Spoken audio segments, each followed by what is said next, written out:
Partner Congress রংপুরের বদরগঞ্জে অনুষ্ঠিত। কৃষিতে আধুনিক প্রযুক্তি সম্প্রসারণ, উৎপাদনশীলতা বৃদ্ধি, পুষ্টি নিরাপত্তা নিশ্চিতকরণে প্রান্তিক কৃষকদের অর্থনৈতিক ক্ষমতা বৃদ্ধির লক্ষ্যে রংপুরের বদরগঞ্জ উপজেলা পরিষদ চত্বরে program on agriculture and rural transformation for nutrition, entrepreneurship and resilience in Bangladesh partner প্রকল্পের আওতায় পার্টনার কংগ্রেস অনুষ্ঠিত হয়।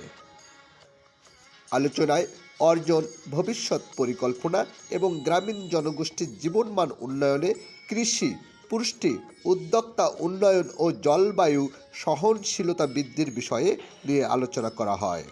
আলোচনায় বক্তারা আরও বলেন, টেকসই কৃষি উন্নয়ন, পুষ্টি নিরাপত্তা নিশ্চিতকরণ এবং গ্রামীণ অর্থনীতিকে আরও শক্তিশালী করতে পার্টনার প্রকল্পের গুরুত্ব অপরিসীম।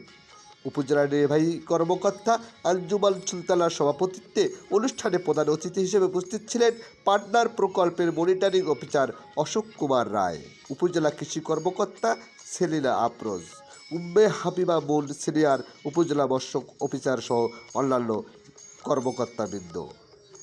অনুষ্ঠানে অংশগ্রহণকারীরা প্রকল্পের সফল বাস্তবায়নের জন্য সকলের সমন্বিত প্রচেষ্টার উপর গুরুত্ব আরোপ করে বক্তব্য প্রদান করেন। গ্রামীণ জনগণের জীবনমান উন্নয়ন এ ধরনের উদ্যোগ অব্যাহত রাখার আহ্বান জানান। অনুষ্ঠানটির আয়োজন করেন কৃষি সম্প্রসারণ অধিদপ্তর বদরগঞ্জ। স্টাফ রিপোর্টার ফারুক হোসেন লয়েলের তথ্যচিত্রে নিউজ ডেস্ক, জেডএস টেলিভিশন।